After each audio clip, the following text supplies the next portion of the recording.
Hello to all of my cooking peeps. This is South Alabama Cooking, and we are on the road. We're in the travel trailer, and we're camping for a little bit at a campground. So I just realized I got this terrible spot on my on my shirt. Okay, it'll be all right.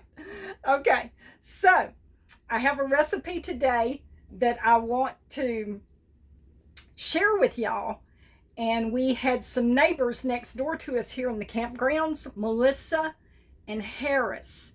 And I got this recipe from Harris. He is a fabulous cook.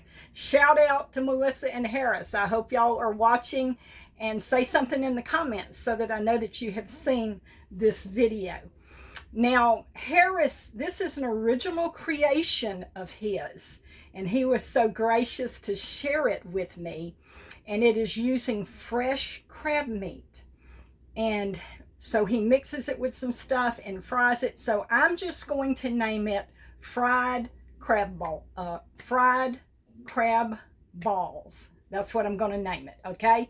So right here in a bowl, I have my crab meat.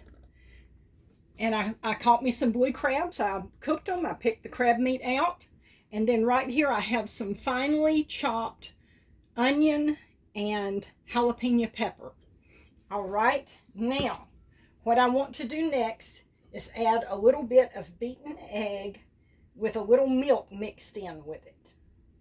Now, Harris said not to add like any salt or pepper or anything like that, because you want to have the flavor of the crab. That's what you want to taste. So we're going to add just enough of this little egg wash to kind of help this crab meat to hold together when we add some flour here in just a minute. Now, the flour that I am using is self-rising white lily flour. I have tried, many flours down through the years, and out of all of the ones that I have tried, white lily is my favorite. It has a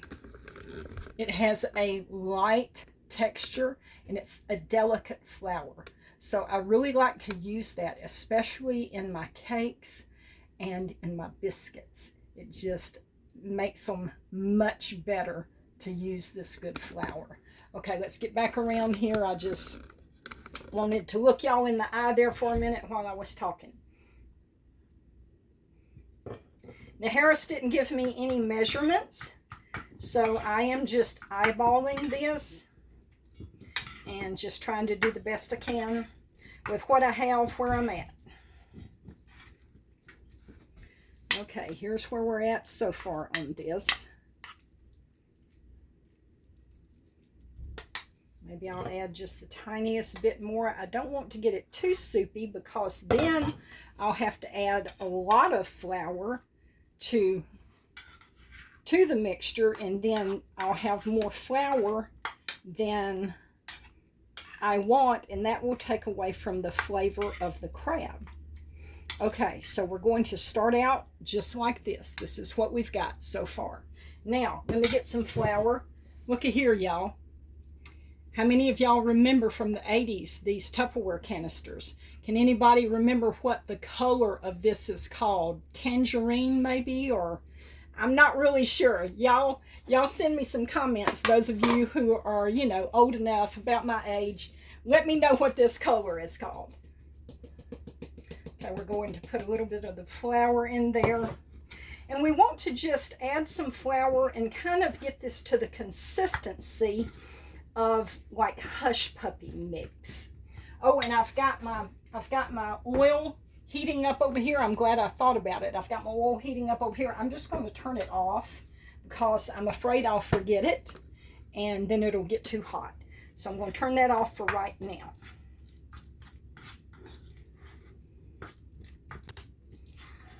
This is just going to be a little bit of trial and error to get this down right, and to learn how to do it.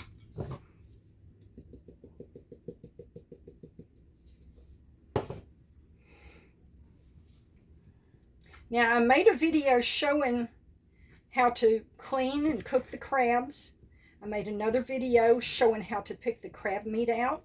So if you're interested in learning how to do that, you can just look there at my videos on South Alabama Cooking, and you'll be able to see those videos as well.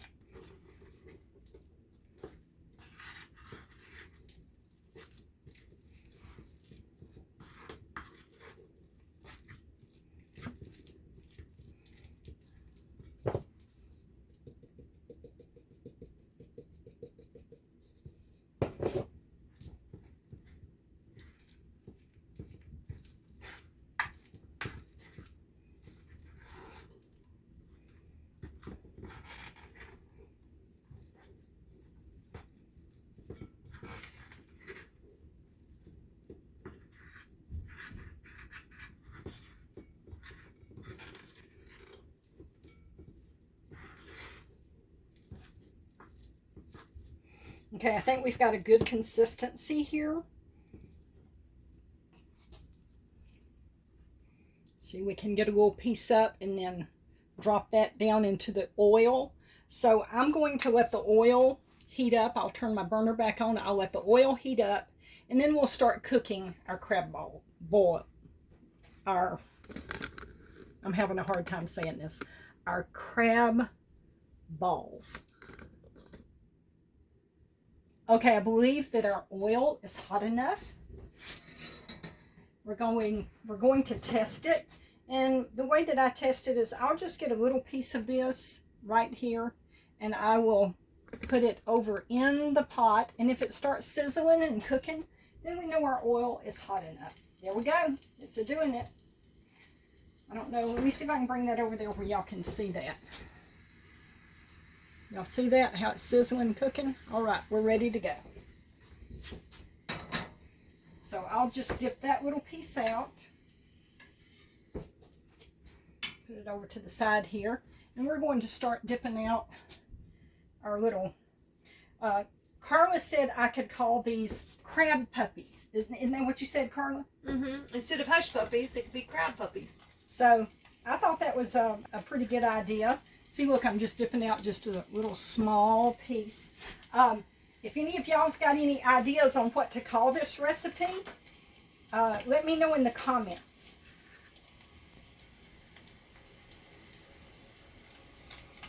Okay, so far so good.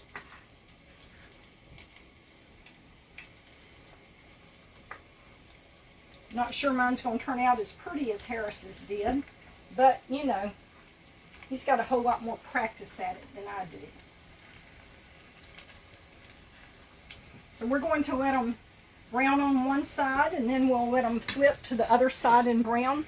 Lots of times when you're cooking hush puppies, and this is real similar to hush puppies, they'll just flip over on their own to the other side. Let's see, I've got to have a spoon. Here we go. Here's my slotted spoon.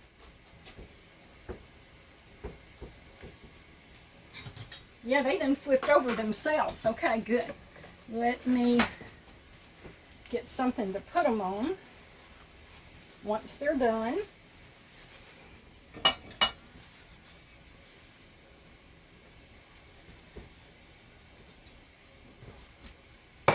And these are almost ready to take out.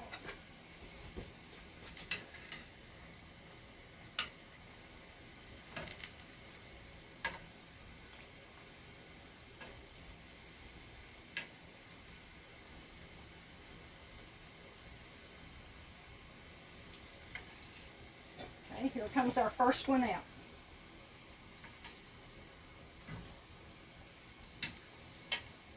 Ooh, they smell good.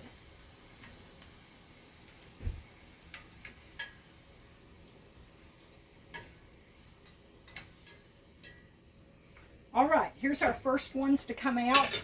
And I'm just going to turn the burner off.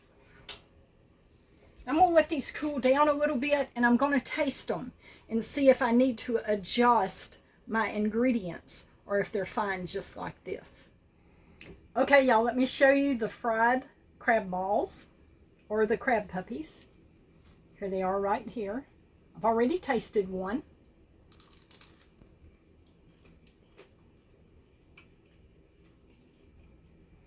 And and they are very, very good.